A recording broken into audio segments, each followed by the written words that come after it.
Coming up next, Webster.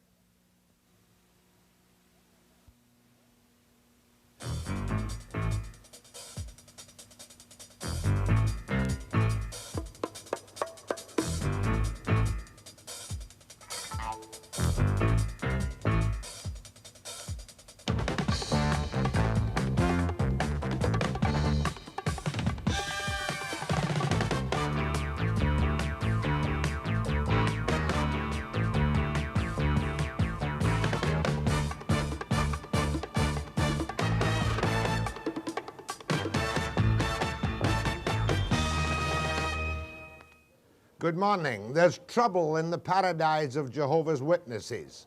It's no longer the solid phalanx of the faithful, 144,000 of whom alone will stand by the side of God after being born again. I have in my studio this morning Peter Gregerson, who is regarded now by the witnesses as an antichrist because he resigned and was involved in a great kerfuffle at the top levels of the Board of Governors over the resignation of another man. I also have here Jim Penton from Lethbridge, Alberta, he is an excommunicant for his actions apparently which upset the ruling bodies of the Watchtower Society. Not often you get these kind of cracks in an organization which many people look at and think, now there's a solid group. They know what they're doing and where they're going. Maybe it's not the same today. Then in another form of delinquency, we have got the Commissioner of Corrections from British Columbia, Bernard Robinson, and his associate, Peter Whelan, who are going to explain to us the new, or potentially the new mini criminal code for young offenders in Canada. And for light relief, if you consider the Liberal government's light relief, we have John Evans, who has the difficult task of being Parliamentary Secretary to the man whom many people think brought in Canada's worst ever budget, save and except Walter Gordon, one Alan McEachin. That's Mr. Evans. But we're going to start off the top this morning with the man who is regarded as an antichrist by some, and the man who was excommunicated from the Watchtower Society. After the break.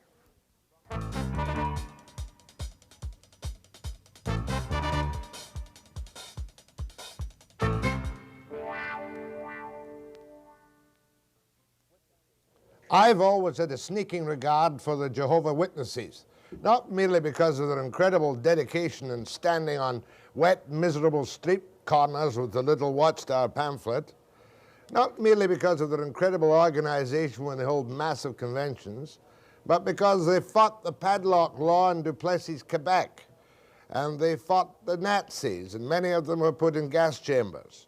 But it seems that despite this dedication, which may have gone too far in some cases, there's considerable trouble. Big cracks at the top in the ruling body, the hierarchy, the Cardinal Council, if you like. And I'm going to get Peter Gregerson from Gadsden, Alabama, to tell me why you are regarded by some of the high-level Jehovah's Witnesses as an antichrist. What happened to you? What caused you to lose your faith in Jehovah's Witnesses? Well, I was raised as one of Jehovah's Witnesses. From the time I was 3 years old, my dad was a very devout witness, and my whole life was centered around being one of Jehovah's Witnesses.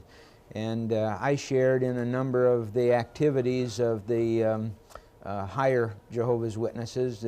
At one point in 1976, after they had more or less predicted the end of the world for 75, the governing body called in about 50 elders from the United States to ask them what was the problem. Why are we losing young people? Why are elders quitting? What's wrong with our meetings and our literature and so on? And for several days I had a chance for the first time to find out that the problems of the Watchtower were not just in Alabama, but that the spiritual paradise that they talk about was riddled with problems. You decided their teaching was false. I found out that there were men at the top that did not believe some of it, and then I started a research program of my own that led me for a couple of years through many things that convinced me that Jehovah's Witnesses could not possibly be what they claim to be. Let's take first the predictions of the end of the world. Now, correct me if I'm wrong. On the second coming, it was to be in 1870-something, wasn't it? 1874. And then it was to be in 1920-something. Well, at first Jesus came back in 1874, then they changed that to 1914. And then they changed it again till 1975. Well, no, there's two different things that they predict. One is the return of Christ, and one is the end of the world. They started out by saying that the last days started in 1799, that Christ returned in 1874, that he began ruling as king in 1878, and that the end of the world would occur in 1914. Then, as those things didn't happen, they changed it all and said, no, what really happened is that Christ returned in 1914, and the end of the world will come in 1918. Then they changed it to 1925, then 1942, then 1975, and they still have a big problem in that area. When will the end of the world come? Armageddon. And when people argued against this in the higher level, were they guilty of heresy? Yes, indeed. Now tell me about Franz, Raymond Franz, I think it was, who was one of the governing body until comparatively recently, and who was thrown out because he associated with you. He was not only a member of the governing body, but he was one of the major writers for the Watchtower Society. He was in charge of producing the main reference work of Jehovah's Witnesses, Aid to Bible Understanding, and a number of the other books of recent years were written or directed by him. He had some problems with the matter of grace. Should a Christian earn his salvation, or is it really a matter of his faith in Jesus Christ? Oh, I thought if you had the proper witness his faith, you became one of the 144,000 alone who stood at the side of God after the great day of judgment. Well, is that nonsense? It is nonsense. That you are the Antichrist. How dare you say that when this is the dogma of this very powerful organization? Well, it's true. It's not a very funny thing when you're going through it. If you've been raised as a part of it, and all your life you've been conditioned to believe that whatever they say is true, it's a very agonizing experience to come back out of that brainwashed condition. After a lifetime with the witnesses, Franz, this big shot and witnesses, resigned, had coffee with you, or ate in your restaurant, or ate with you, and he was promptly disfellowshipped. He was pushed out of the governing body. He had no money. I was a friend of his, offered him a place to live in Alabama where I live. We gave him a few days' work in a supermarket outfit that I am a partner in, and so I was a landlord to him. I was a direct employer, and technically, according to the rules of the Watchtower, you can't eat with an Antichrist as long as there's an employer-employee relationship. You can? Yes. That's an interesting little sidelight. But at any rate, we did eat dinner together. One person pointed it out, took it to the elders. They communicated with Brooklyn, and the result was that this man, after 40 years of tremendous effort for Jehovah's Witnesses, was thrown over for one charge, and one charge only. He ate with a wicked man. And as he told them, he said, if you can show me that Peter is a wicked man, I will humbly crave for forgiveness. I will never eat with him. I will never talk to him. But by that time he was disillusioned about the whole deal. Well, to some degree he was. That's true. Indeed, yes. Now we come to the Canadian. You are a Canadian. Yes, I am. And your name is Jim Penton. Penton. Right. From Lethbridge, Alberta. Right. You were excommunicated by the witnesses. When? Because you were on my program some years ago as a devout, dedicated, glassy-eyed witness. That's right. Too glassy-eyed at the All right. time. Why were you excommunicated? I began to see some of the same things that Peter Gregerson saw. I had written one book on Jehovah's Witnesses respecting the fight for freedom in this country against the Duplessis government, War Measures Act, and so forth. Then I began to research another book on Jehovah's Witnesses, an overall study of the movement.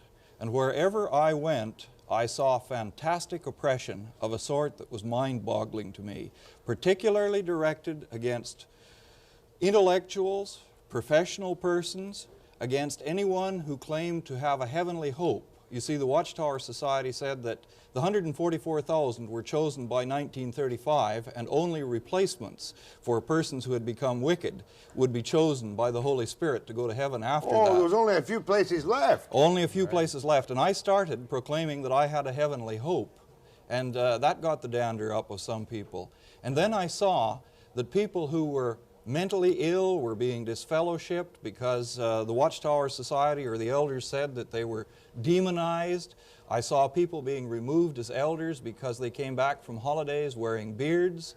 I know of a case in Ottawa of a woman who was taken back into one of these judicial committees, and she was questioned so severely that she collapsed, had to go to hospital. I became horrified. An inquisition. An inquisition, absolutely. And then I saw this take place with respect to my own family, my own son. His little girl had a very serious congenital disease. He had to spend a lot of time with her. The circuit servant came to the congregation. He was working full-time, going to university, and spending a lot of time with this sick child. His wife was a nervous wreck. The circuit overseer said, if he doesn't increase his hours in knocking at the doors, we remove him.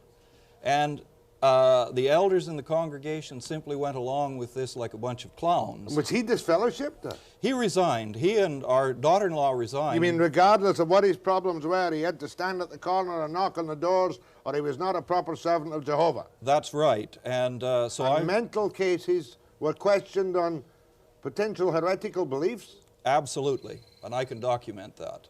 And I am doing so. I'm writing a book on the whole thing. The anti-intellectualism, you had an interesting point on that. Now, if I'm a Jehovah's Witness, which is highly unlikely, but if I am, can I read the Bible at my will and pleasure without supervision? The Watchtower Society within the last couple of years has said that you cannot understand the Bible without using the literature of the Watchtower Society, and some members of the governing body in Brooklyn have given specific orders for the workers at the Watchtower factory not to get together in study groups to study the Bible independently.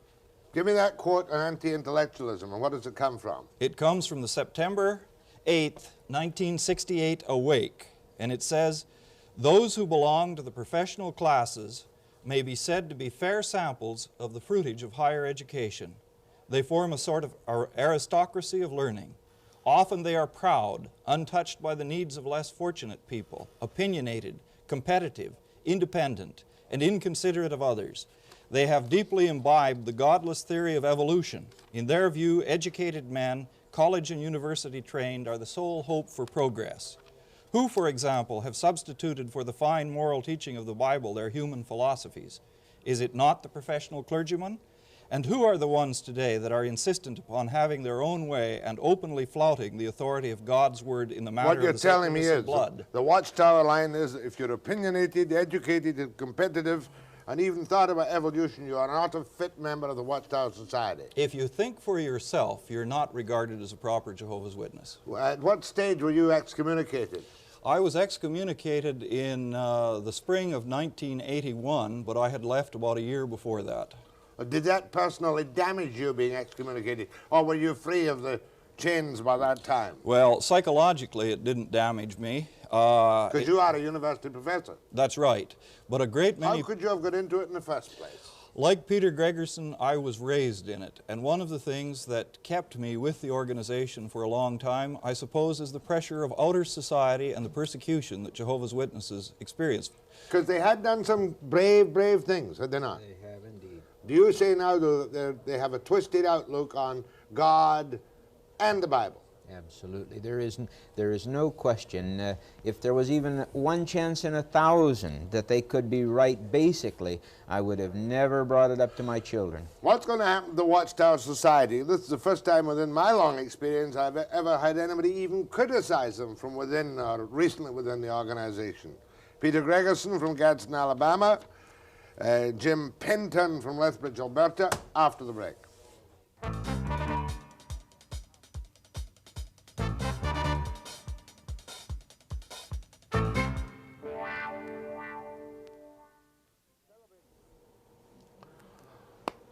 Celebrated leaders of the Jehovah's Witnesses like this man Franz, who is now ostracized, I've described the Jehovah's Witnesses as a hermetically sealed organization. Every doctrinal blip or scintilla of sin is closely monitored. Now, you've broken away. Yes. There's not a thread of witness left in you. Oh. Or is it? Shred. How can you leave 50 years and just vacuum it out of your mind? It's a part of you, and that's why I needed to clean it up for my children and my grandchildren so they didn't carry that legacy. Do you now believe that this organization is so damaging to individuals that you want to destroy it? It isn't a matter of one. I have no particular interest one way or the other on destroying anything, but I want very much for people that were raised like I was as a part of it to have an opportunity to think, because I had a unique situation. I looked behind the kimono in New York. I was there at a special meeting. I had an opportunity to spend months of research that the ordinary person doesn't have time away from his job to do. I learned some things that I feel compelled to make available to other people. Line them out, 1, 2, 3.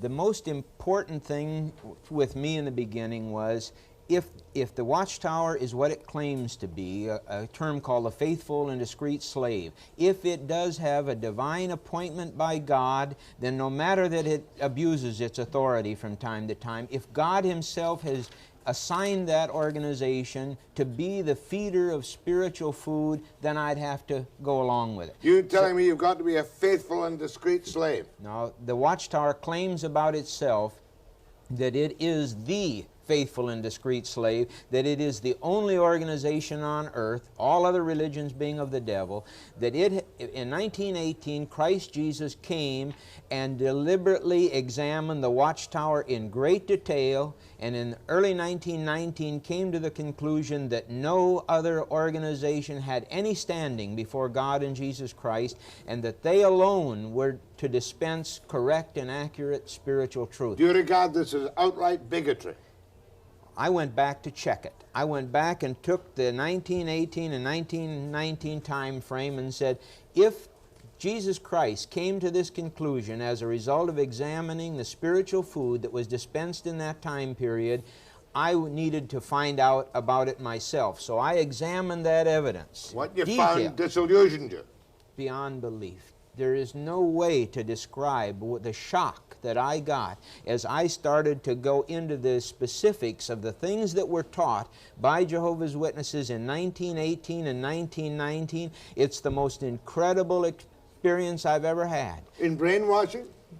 In the fantasies that were taught as the teachings of Jesus Christ, that the last days started in 1799, that Christ did indeed return in 1874, that He began ruling as King in 1878, that the end of the world would come in 1918, know that it'll come in 1925, know that all Jews would go back to Jerusalem, that Abraham, Isaac, and Jacob would begin ruling in the fall of 1925 at Jerusalem, that Revelation 12 describes the birth of a man-child that Jehovah's Witnesses now say is the kingdom. They said then it was the papacy, and it goes on and on and on with the terrible untruths. What kind of life was it to be a witness? They always seemed well-dressed, well-fed, well-organized, well-disciplined, great organization. What kind of life? It was a doer life, a severe life, and you were always afraid of what was going to be said to you by the people in control, even the elders, and I was an elder. For children, any Christmas celebrations? No Christmas Any celebrations. presents? No presents, no birthday celebrations of any kind. The only thing that they celebrate are wedding anniversaries and the memorial of the Lord's death. And it's a very austere life, and the problem is that it goes beyond this. There are dress codes. For instance, I know many men who have had elders walk up to them and tell them to cut their sideburns shorter because they were too long, or to remove their mustache or shave their beard. And Did you have a mustache like that when you were in the witnesses? Not quite like this. I've had a mustache for a good many years. I suppose I grew it partly because I said that as a free person I have a right to do what I what I like. Do you feel a free person now? I thank God that I'm free from that organization. You're still a Christian? You bet I am. You? Oh, yes. And I think he raised a very important point. I grew up believing the only happy people were Jehovah's Witnesses, that no true happiness could be found anywhere else on earth, and I found it to be exactly opposite of that. What about blacks? Are there blacks in Jehovah's Witnesses? Many. Oh, there are many. Yeah. There's no discrimination at that level. Oh, there's no discrimination at the lowest level. There is discrimination at the higher level. Dogma changes briefly in the last few years. Dogma changes unbelievably. To give you an example, Jack, up until 1969, the Watchtower allowed people to have organ transplants, such as cornea transplants, kidney transplants. Then suddenly, from 69 to 1980, it became cannibalism and impermissible. My mother-in-law, who is now 86, went 10 years ago, and the doctor told her she needed a cornea transplant. Since then, when our whole family left, she has left as well, but she went back to the doctor. Now she could have a cornea transplant according to Watchtower dogmatism, and the doctor now says it's too late. And this sort of thing has happened over and over again. Marriages have been ruined. Blood. What about blood transfusions? Well, it's another one of those inconsistencies of the Watchtower. They say abstain from blood, but yet you can use blood particles for certain things. For instance, in gamma globulin shots. They're dishonest, and there is real trouble on the blood issue at the headquarters in New York. Will Jehovah's Witnesses phone in to call you antichrists and heretics? Or will they not associate with you in public now? They will not, and I would think many will not call in. Now and then I think you'll find somebody that feels strongly enough that they'll address the question to you and not speak to us. You give me a telephone number. You want to gather dissident Jehovah's Witnesses in this area? We want to leave a number where anyone can contact who is in difficulty. I'm in the middle here. Very good. How do I know which sect has the right God? I haven't yet made my final choice. Well, we wouldn't give the number. We wouldn't ask anybody to turn to a sect, but to Christ. The number is 420-2258. And you know my number's there. See what kind of reaction we get to these two anti-Jehovah Witnesses? Not anti-Jehovah's Witness. Ex-Jehovah Witnesses. Ex-Jehovah's Witness. Yeah. Outspoken ex-Jehovah Witnesses. All right. And now outspoken Christians. After the break.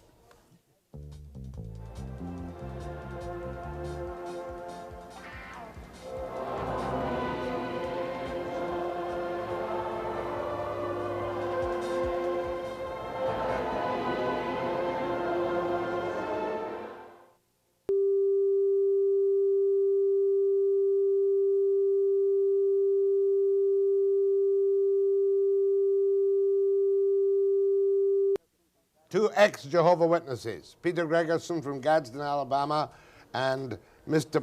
Penton. Dash, I've got a problem with your name this morning. Jim Penton from Lethbridge, Alberta. Tell me about the finances. Is it a wealthy organization with vast money like some of these evangelical foundations, vast universities, and compulsory tithing? No, it isn't. And one of the best things that could be said about Jehovah's Witnesses is that in general the organization has not been a money-grubbing organization. But they do exploit their workers, and in late years they have gotten into the stock market, and also we've looked at their returns in Ottawa within the last few years, and unlike the past, and anyone can check this out for himself, unlike the past, they show much more penchant for material gains than they did 10 or 15 years ago. Why are they being so tough now on backsliders? They weren't so tough before. Many, many, many people among Jehovah's Witnesses are starting to think, and they take a piece of paper and a pencil, and there's a teaching that says that the generation, they take Jesus' words, this generation shall not pass away till all things are fulfilled. They claim that the generation of 1914, the people that were alive in 1914, will still be alive when the end of the world comes. That included the 60-year-olders, the 40-years, the 20-year-olders of 1914. Now, at this point, the 20-year-older that was of 1914 is like 88 years old. Oh, so therefore those who are going to surround God are near death. Yes, and there are not many left, and they're stuck with this primary teaching that says this generation will not pass away till the end of the world comes. So the end of the world must come now. It must come very quickly. To fulfill the prophecy and maintain their dogma. They're already trying to figure out a way, I know this for a fact, to try to figure out a way to change the doctrine, but because of what's going on, the ferment, the people starting to think, they're very much afraid of it. So they don't want me to be talking with anybody. They want to build a 13-foot wall around me. In other words, now, to maintain the faith, they're going to have to make the 1914 date later and bring the end of the world further down the road. Exactly. Otherwise, they lose all their adherents who have a chance to be at the side of God. And they've done that in the past, but it's a little tougher in today's world. There are more thinking people, more skeptics. And people like you talking on television to vast numbers of people. That may help. Without a blessing of Jehovah's Witnesses. I hope they don't tag me as an antichrist. No. I'm sure they don't think that. Go ahead, please. Keep it short, sharp, and succinct. Go ahead, please. Hello? That's you.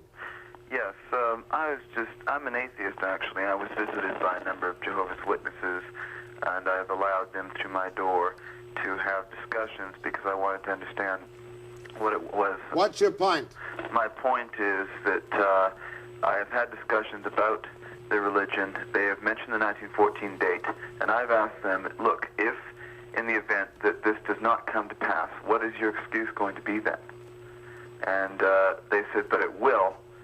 And I said that I'm going to wait until the year 2021, and everybody is going to be dead then, and then undoubtedly there's going to have to be another date. Fair enough, you're right. What with Reagan, however, and Brezhnev, and who knows what in the Middle East, the Jehovah's Witnesses could be closer to right than we think.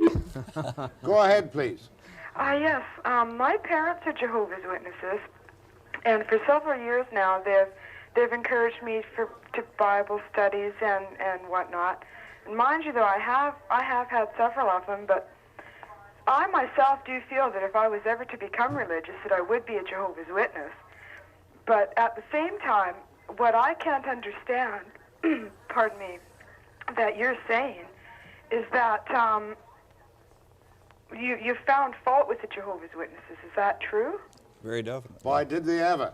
Yeah, okay, but now, see, what I can't understand, okay, I don't have a deep enough understanding of their religion, but from what I've seen from the Bible studies and from going to their studies and to their book studies and theocratic school, is that, like anything that they've said, they've always showed it to me in the Bible. Okay, there you are. She's convinced. Absolutely, and that's one of the reasons why I'm here, because I know how entrancing it is, how fascinating and how pleasant it all looks. How secure it can be. And the security that it gives. I understand all of that very, very well. And to this girl you say briefly what? I say to her there's nothing but pain and disillusionment and heartache down the road. Go ahead, please. Mr. Webster? Yes? This is Steve Woodward of Canadian Agnostic Society. Well, you're not involved in the Jehovah's Witnesses, and now what can you offer to this except to attack all religion? No, I just want to ask a question to Mr. Gregerson and Mr. Penton. Okay, ask the question. Okay, to the two of them. Now, you both claim to have outgrown the brainwashing of the Jehovah's Witness belief. I wonder if you might not believe that a further maturity would have you outgrow all religious belief and become an agnostic. Well, that has not happened. I have no idea of what may or may not happen, but the contrary is true with me.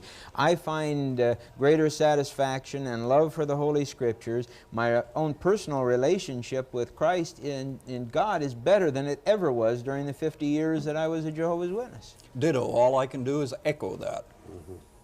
Go ahead, please. Morning, Jeff. Morning.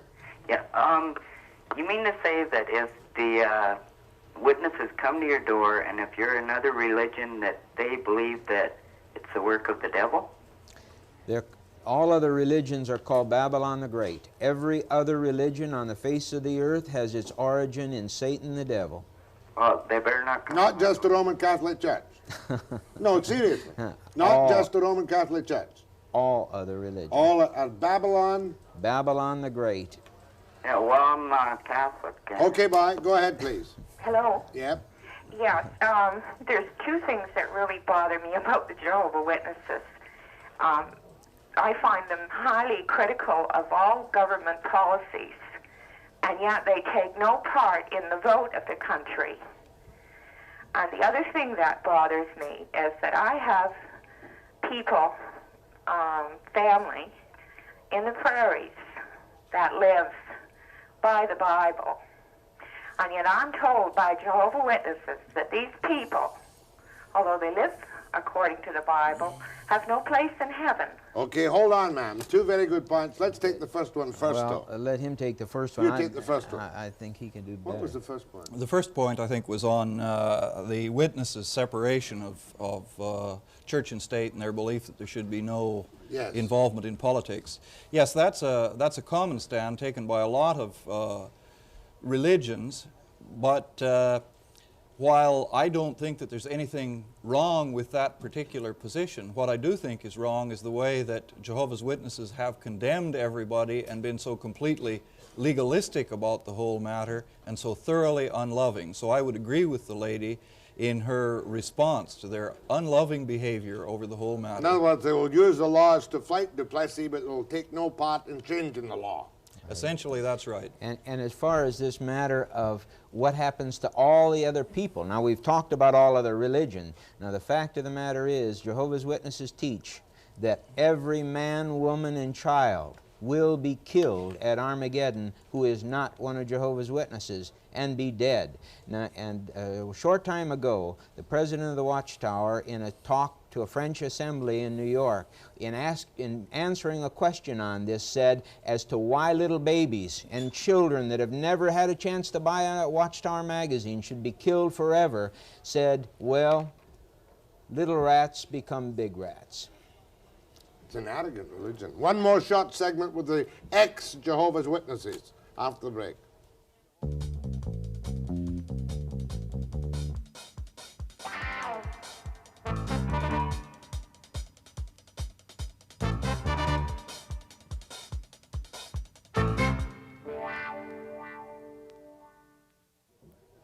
The calls are good, but to Peter Gregerson from Gadsden and to Mr. Penton from Alberta, what happens to your friends when you resign? What happens to your life when you resign from the Jehovah's Witnesses after a lifetime?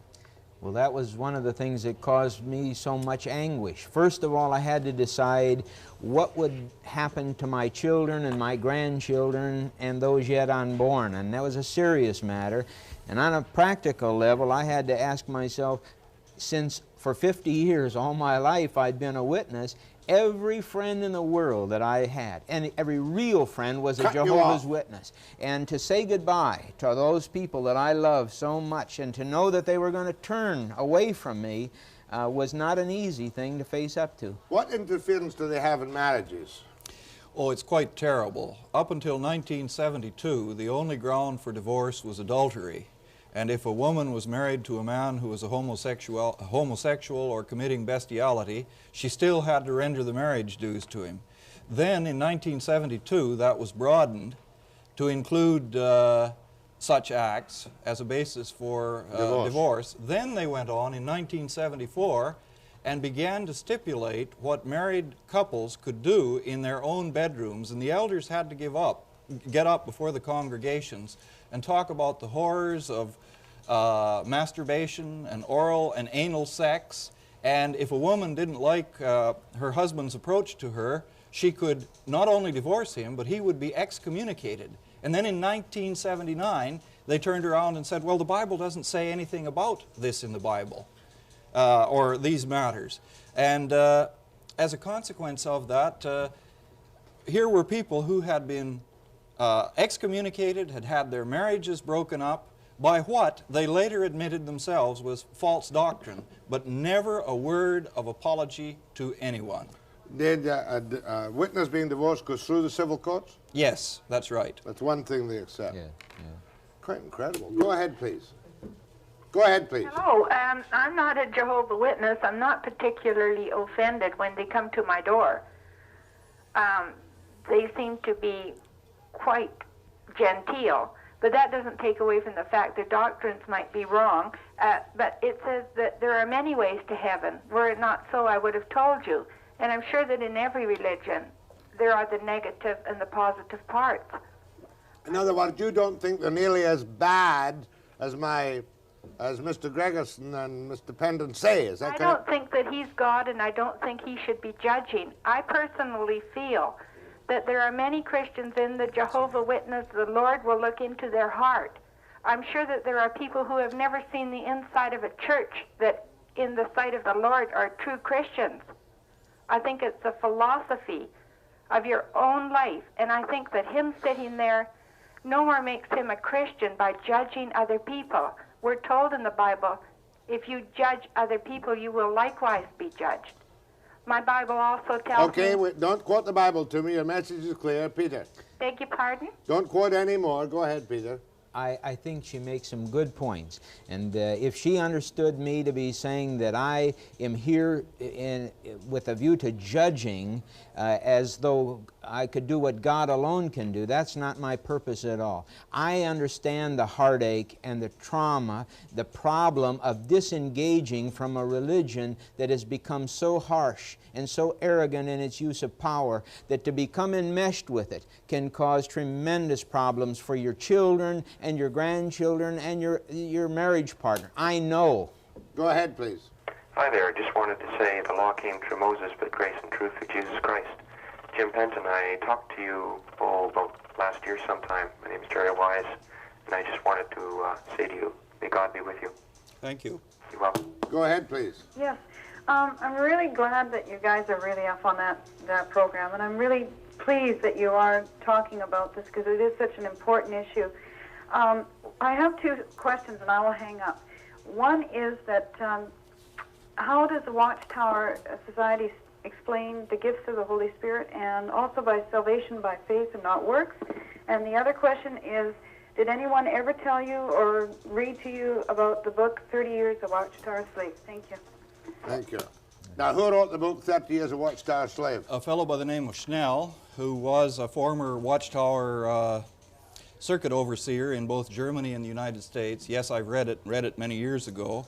On the answer of, with regard to faith and works, that was one of the things that I got in trouble for, that Ray Franz got in trouble for, because I said that salvation is through faith and not through works. And the Watchtower Society, and I can document this, teach both doctrines at the same time and don't even know that they're contradicting themselves.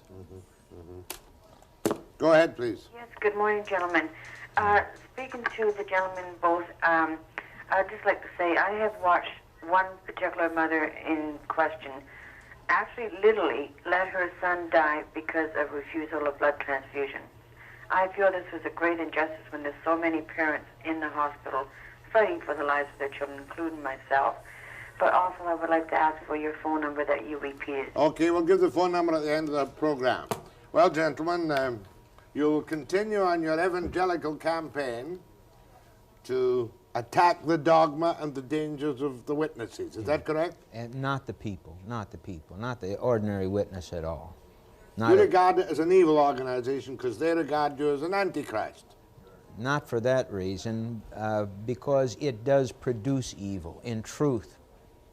That's right. I agree completely, because it teaches false prophecy, false history, and really, if you want a description of the Watchtower Society and the leaders thereof, the best place to go is Jesus' condemnation of the scribes and Pharisees in Matthew 23. Well, to witnesses watching this morning, when one of the big shots come in from the east or up from the south, be happy to give them equal time. My thanks to Peter Gregerson and my thanks to Mr. Penton. And I'll be back with a serious little discussion of Canada's new mini-criminal code for children, youngsters, after the break.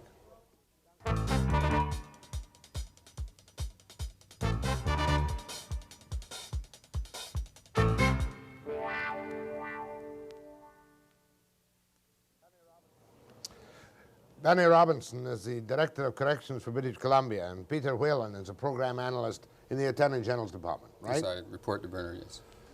This morning you report to me. The new Juvenile Young Offenders Act is in its second reading in Ottawa. Now, this new Young Offenders Act has been hanging around for 50 years.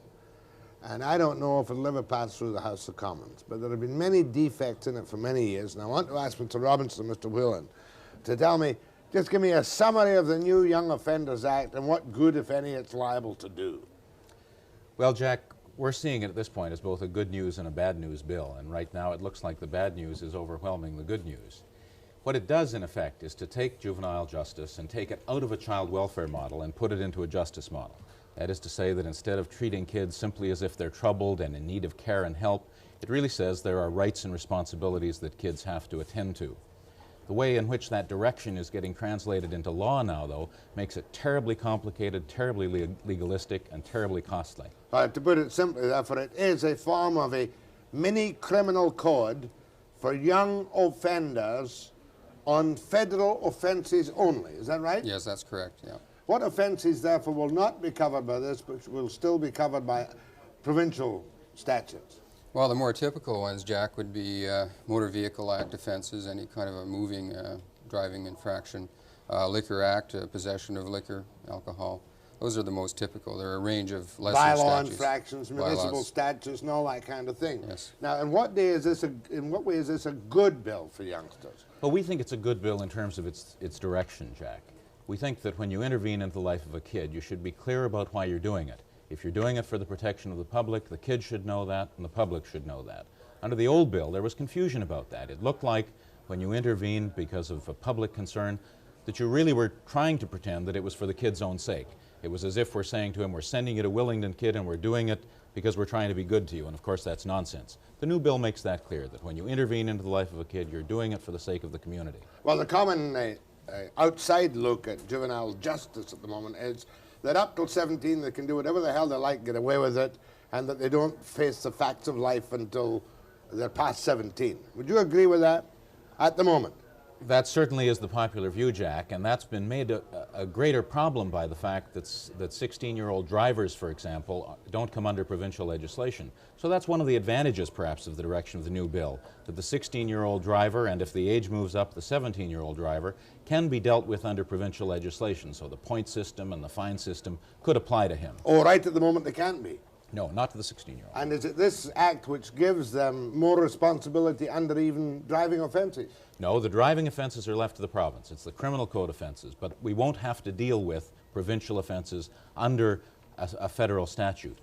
But dealing with the act itself, the thing that concerns us is that while it's focused on rights and responsibilities of kids, it ties these up greatly in complex legal processes. It means, for example, that a kid not only might be represented by counsel at the time of his trial, but also at the time of his arrest, at the time of consideration of any informal or diversion processes, at the time of trial, at the time of later review of his case, if he moves from Willingdon to an open setting, a less secure setting, and at the time of review. So he might be represented by counsel 5 times through the course of his being handled by the court. That's impossible. It's impossible in terms of costs and a number of other things, and could tie up justice processing terribly in this province. In other words, it does become, as they're saying, a mini criminal code. Well, I think the thing it does, Jack, is it formalizes the process, and if you would like to describe it as that, it may well be something closer to a criminal code than what we've had. I think the shift is, as Bernard says, away from a child welfare, parenting. Does it mean this, that if a youngster of the appropriate age is arrested for a charge under our criminal code, right, the broad criminal code, that you've got to go through the whole business of counsel, if necessary, at the time of arrest, counsel at the hearing, appeals, venues, Court of Appeal of BC, Supreme Court of Canada? All those and more, Jack, because it introduces some extra court appearances or quasi-court appearances for kids.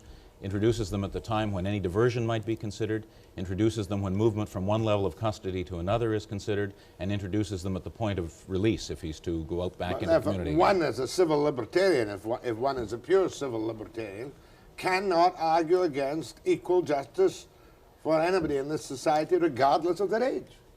Well, one can, Jack, and it's difficult to take the position that I take with the bill because I may sound like I'm anti-civil libertarian.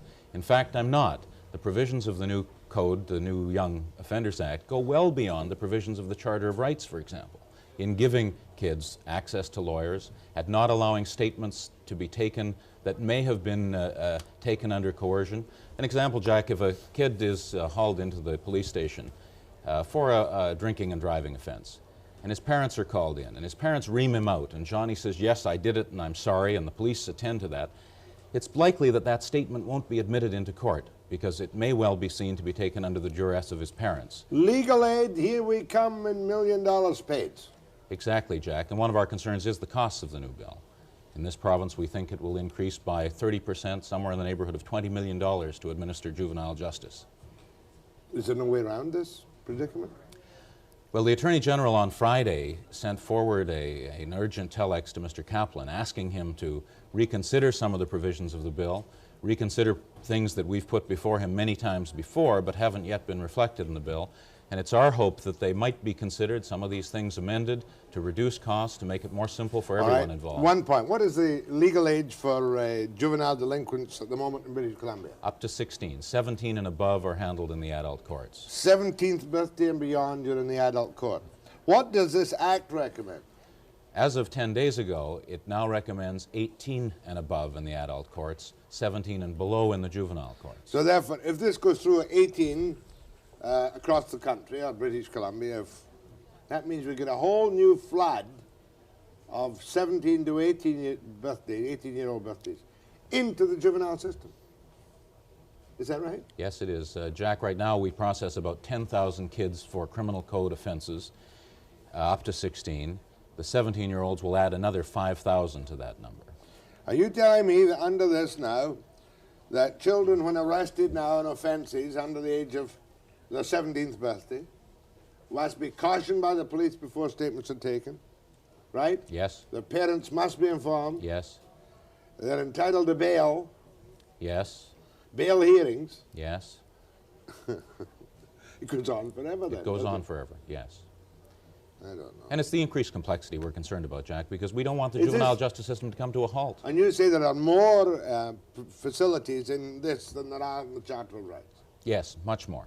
There's a section of this Act which says quite specifically that if a statement is taken and it appears in any way to have been coerced, as in the example I gave, that it's not admissible. In the Charter of Rights it says that if anyone feels that their rights have been denied, then a court can make a judgment about that. So it goes from reasonable grounds to legislated grounds that obviously could give the streetwise delinquent and his lawyer all kinds of opportunities. That's this Liberal government again, I'll tell you. I can see what's going to happen now. Every youngster from what age, at what age can you charge a criminal code offence? Under the new Act 12, Jack. I'm saying nothing. I want to see my lawyer. Is that right? Exactly. And once a kid becomes Am I exaggerating? exposed, No, not at I'm all. 13 years of age. I'm streetwise. I'm picked up by the police. I'm saying nothing. I want to phone my lawyer. Is that right? Yes. Well, the police would have to give you a reasonable opportunity, and we don't know what that means, but the police tell us reasonable opportunity could mean having counsel at the police station. So the Vancouver City Police would, in effect, have a duty counsel at the police station to whom... Because you won't have any trouble with the ordinary youngsters who get into trouble once or twice, but with the hardcore streetwise kids, they could put us through endlessly. Exactly. But even for the ordinary youngster, Jack, it could lengthen the processing of things just because of the increased number of judicial and quasi-judicial hearings. More good news from Benny Robinson and Peter Whalen on the new Young Offenders Act after the break.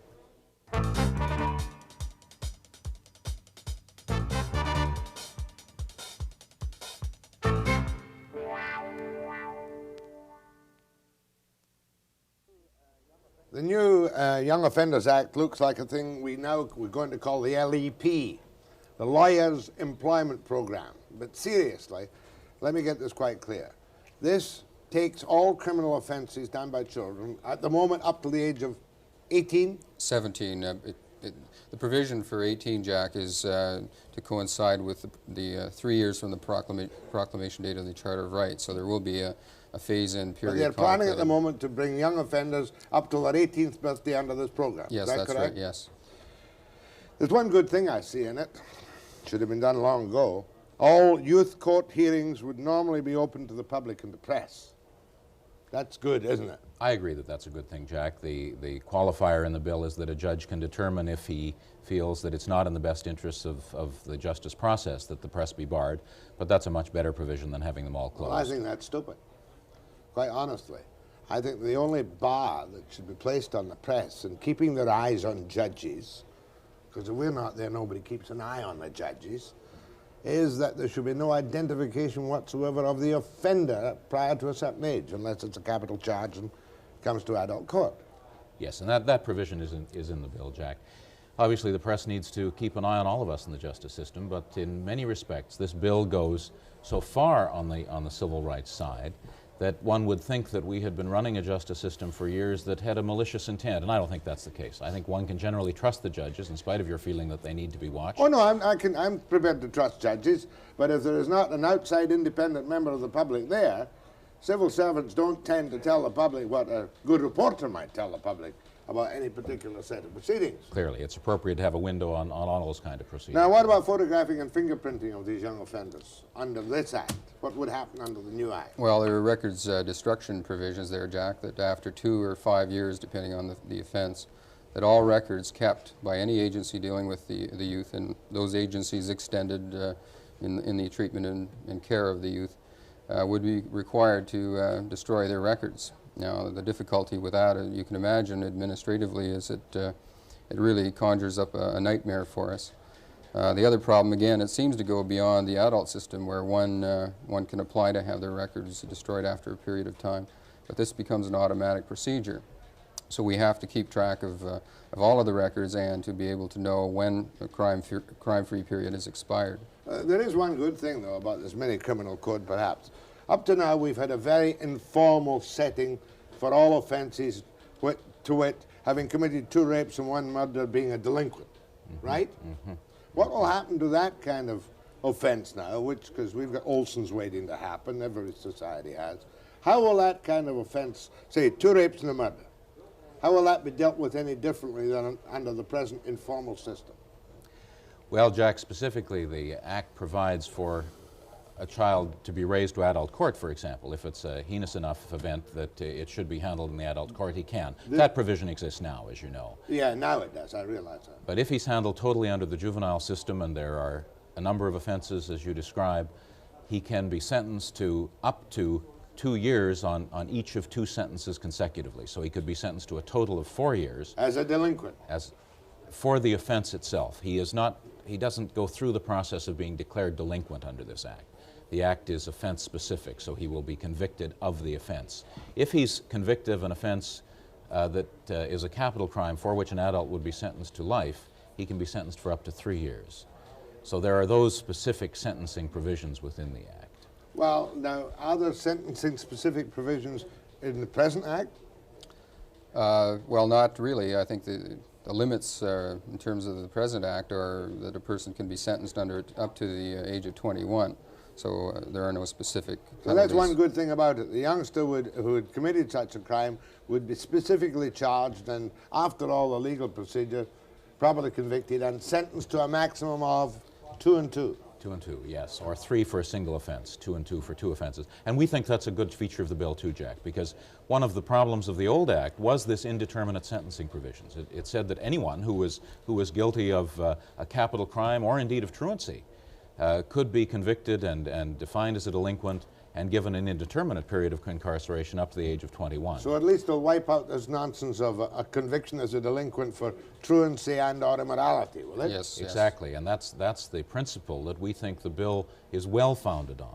It's when the principle gets confounded and trammeled with the complexities that they've brought to bear on it that give us great difficulty. But what you're afraid of, obviously, is the fact, one, the cost. Costs are a very real factor. When it goes up from, as it will, you say, from 17th birthday. Oh, I'm sorry.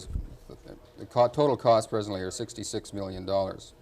It'll go up another 20. And that's not including the raising of the age. All of these. Is that for the country or for us? That's for us. For BC, the cost will go up $20 million. It's hard. You got to be joking. No, that's true. That doesn't include raising You're saying the age it now costs, for these kind of offences, $66 million to handle, administer these offences. Yes. Yes, so that's police costs, defense costs, Crown Counsel costs, court costs, correction costs. So $66 million totally. And you're not exaggerating by an extra $20 million. We don't think we're exaggerating at all, Jack. We think that those are the costs that are going to be related to changes in police procedures that are going to be required, increased use of lawyers, both for Crown and defense, that are going to be required, the records provisions that Peter Whalen was referring to, where we have an obligation to expunge records, not simply to respond to requests that they be expunged, and corrections costs for new programming, for lengthier periods in remand on custody. All those things together look like a $20 million bill, plus the bill for the change in age. But you're arguing against motherhood. We're arguing against motherhood relative to the, perhaps, some of the civil liberties provisions. But I think all of us know, Jack, that civil liberties can be as confounded by legalisms and legalistic approaches as anything can be. Well, justice even more so. Justice can be confounded by its own red tape just as bureaucracies can be. Well, it's not a very bright outlook, is it? Well, I don't know. I think perhaps for the moment we seem to be obsessed with costs and with the fact that the due process has gone too far. I think we should say on the positive side that the position of British Columbia has been one of general support for the changes in principle. And what we're really talking about is a question of degree. We're not against due process. We're against the extent to which due process is applied. Just to sum up quite briefly here, this bill, when it passes, will it pass? The Solicitor General seems committed to a rather speedy passage of the bill, Jack. Would formally give all children charged with criminal code offences of any kind the full legal rights and privileges enjoyed by adults, including bail, hearings conducted under the rules of evidence, no more of now, did you do it, Johnny, don't do it again, right? The right to an indeterminate sentence, the rights to lawyers at all level, and the rights to appeal conviction and sentence. All of which we're satisfied with, Jack, but it goes well beyond those things as well. I don't know, I suppose it's good, isn't it? Well, it won't be good, Jack, if kids begin to think that they can deal with their responsibility simply by getting involved in the gamesmanship of the courts. In other words, if they can deal with the responsibility in the same gamesmanship used by adults in the system. And even going beyond that used by adults in the system. There are more provisions for them in this than there is in the Charter of Rights. Many. I'd like to have you back again and do some further exploration of this on another occasion. My thanks to Peter Whalen from the Attorney General's Department and to Bernard Robinson, Director of Corrections for the Province of British Columbia. And I'll be back with John Evans, a Liberal from the East, after the break.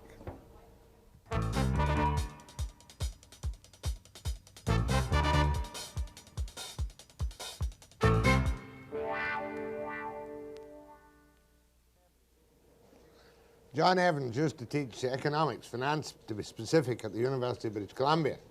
Then he went into public service for 5 years, and you survived that. That's right. What were you doing in the public service? I was Director of Research and Evaluation for Consumer and Corporate Affairs. Was that in Basford's day?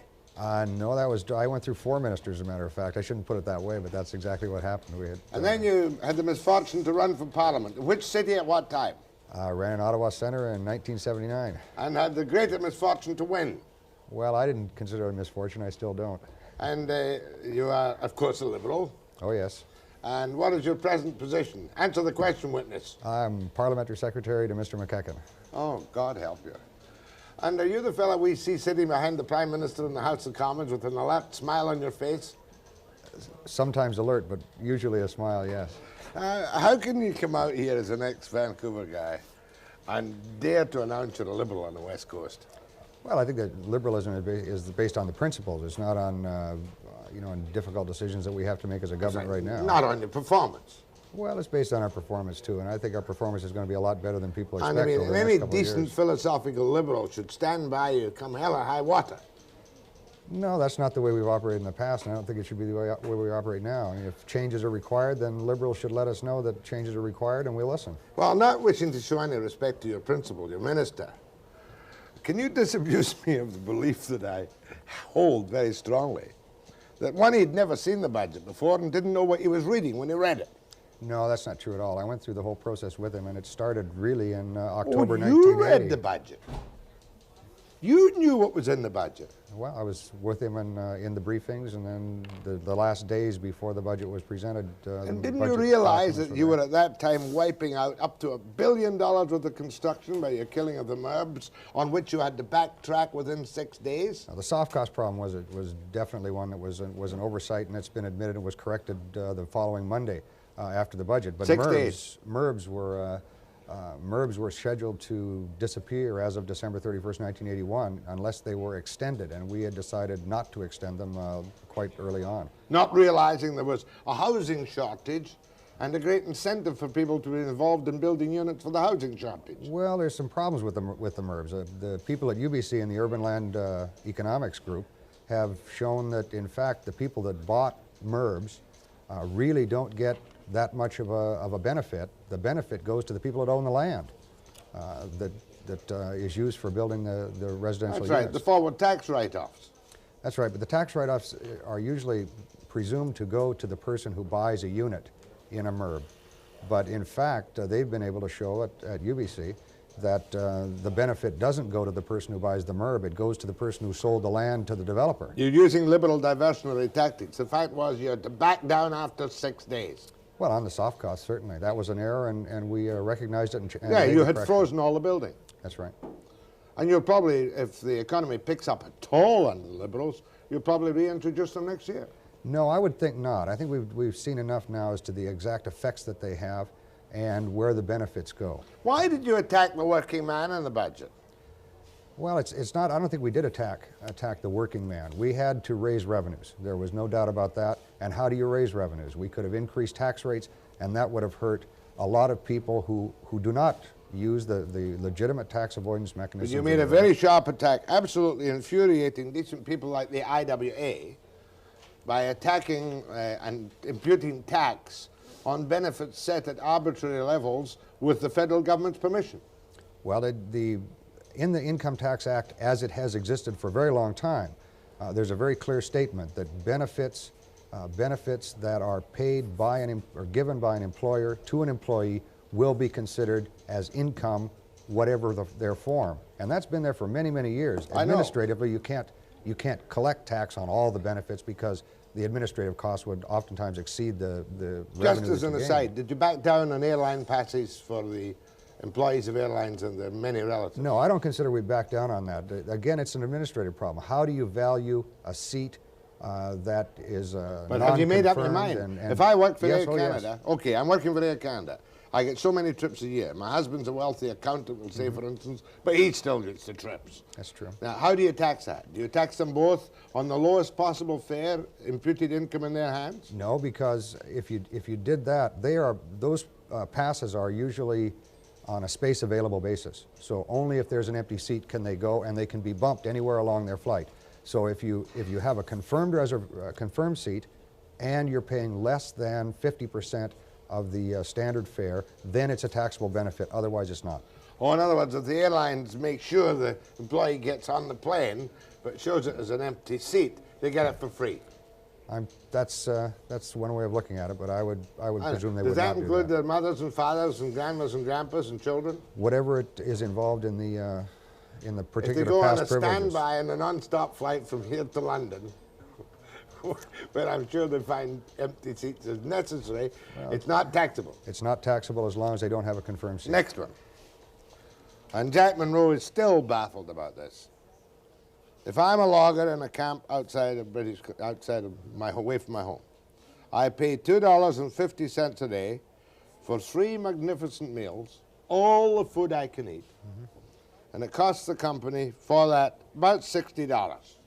But he only charges me $2.50. I'm the logger. What tax do I pay on that benefit? Well, there's benefits of that kind are taxable under circumstances where you are where they're provided by the employer within the area of your residence or your normal residence.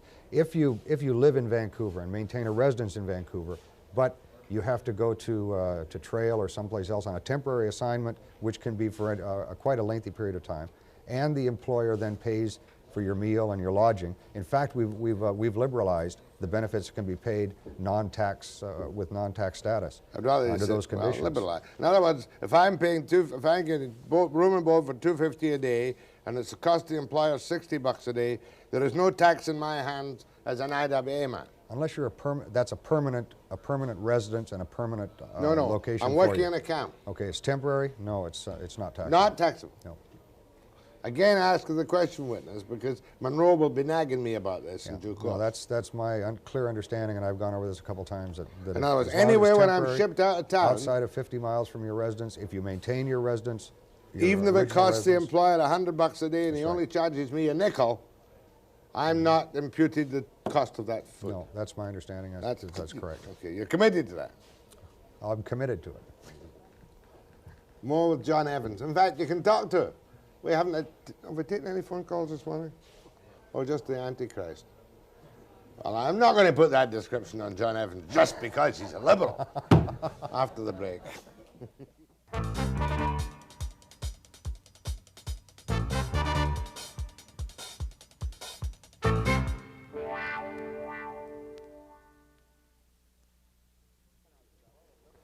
John Evans, quite a nice fellow, liberal from Ottawa Centre. How do you stand living in that town after being in the old Paola out at UBC? Well, I like it. It's a very, very mixed and rich culture with the French and the English mixture. I've come to enjoy that very much. In fact, bilingual? I married a Francophone when I got back there. And you're bilingual? Yes. Bloody good show. Go ahead, please. Hello, John. Yes. These contingent air passes for employees of Air Canada, I don't think these things are right at all, because a full plane costs more to lift off the ground than an empty one, and when you're saying that the seats are empty anyway and it doesn't make any difference, it does make a difference. All Canadians own that airlines, and there's no reason that employees for Air Canada should get a free flight any more than any other Canadian. Why should they? No, what I said was if they are on a standby basis, and the marginal cost of that is very hard to determine, and that's what the tax would be. It's not hard to determine at all. Are you telling me that a full plane costs the same amount as an empty plane to lift off the ground? You're crazy. No, what I'm saying is, how do you calculate the marginal cost of putting a 145-pound woman on that plane? You can calculate that easy. Talk to the ramp supervisor. He does it all the time with baggage. Well, she uses 3.5 gallons of high-level JP4 between here and London. Listen, Canadians are paying for that, and it's not right. It's highly discriminatory, and don't say the other airlines do it, because the other airlines are private airlines. They can do what the hell they want with their employees. But all Canadians are paying for that. It's highly discriminatory, and it's not right. Well, the difficulty, the administrative difficulty of trying to say what is the value of a bumpable flight is... It's easy to figure out. Do liberals have principles, or do they not have principles? Absolutely. He nailed you to the cross. Go ahead, please. Where are you? Hello? Hello. Are you there? I'm here. It's not Shirley McLaughlin again, is it? Pardon? Do you know who Shirley McLaughlin is? No. You don't? She's the leader of the Liberals in BC. I've never seen her. She phones me. Go ahead, please. Hello? That's you. I'm 10 years old, and I feel that in a little bit, in a couple years, that... Oh, now, just a minute, love. What do you want to tell me now? I took the wrong number, and I did not cut that 10-year-old off. John Evans did. That's a joke. Go ahead, please. Yes, Jack. Yes. I would like to ask Mr. Evans, why, on that vote last Friday, did Monique Begin and the rest of the people that wrote that memo to the Minister of National Defense, to the Minister of Finance, when the vote came up, they went against what they had written? Well, the vote was on a matter of confidence in the government, and that means that if you do not vote on, in our case, if you don't vote with the government, then the government falls and we go to an election. And I think the practical realities of politics are that we can achieve what they wanted in that letter, and in fact, programs are being introduced now to do that on job sharing and work sharing and so on, and the results will come. But that doesn't mean that we vote against the government in principle, and therefore go to an election. I'll tell you what it shows me. It shows me that a politician cannot stand up to his convictions. You mean Monique Bejan and one other one? Who was the other one who signed it? 7 of them, Jack. 9. 9. 9. They can't stand up to their 10. convictions. If And they the think reason- one thing and vote another way... Well, there's a big difference between thinking and voting. No, between believing in a certain course of action for a certain policy and voting against the government itself in all of its aspects, and going to an election. But you will admit to me, John Evans, that it was somewhat embarrassing for the Quebec Liberals, including Monique Bejan, none of whose staff know us. They've never heard of the West Coast. Monique knows, but her staff doesn't know us. You might tell our staff that when you get back, that there's a little place out in the West Coast where we do television programs, and sometimes even the Prime Minister comes on, but they don't know it. But the fact was that Monique signed this critical letter. That's true. And Pierre, at a later date, after a proper pause, said, if I get any more letters, they better be letters of resignation. That was what came out of the caucus, reputedly. And I can understand that, because you can't have people backstabbing you in public, can you? No, that's right. I agree with that. See? Fair enough. Mind you, Monique had to vote round this time, or she'd have been out of the cabinet. Go ahead, please. No, Mr. Evans, some years ago, Ron Basford was minister, and was it you that was employed to find a solution to inflation by Mr. Basford? No, it wasn't me. John, I'm sorry I had to squeeze you down to the last couple of segments, because apart from that, you seem to be quite a bright fellow. Well, thanks very much. And I hope we have you back again soon. I'd sure love to come. I'll be back after the break.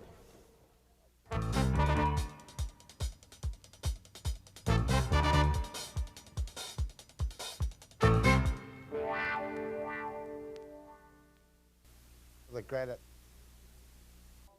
Webster always keeps a promise. I got a phone call last week from Rita Julian in Barriere, BC, announcing they were going to picket the Legion. What's the Legion branch number?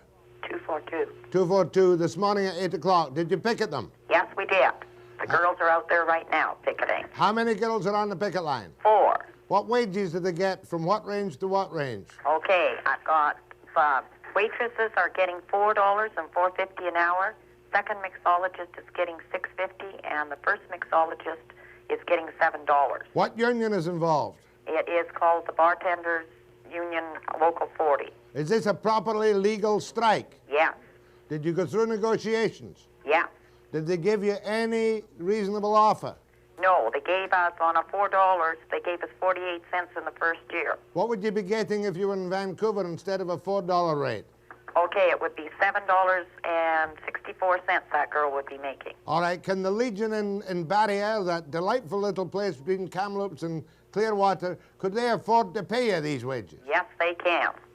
Now that you, and will you stay on picket at the Legion all day and all week until you get a new meeting? We'll stay there for 4 years until we get what we want.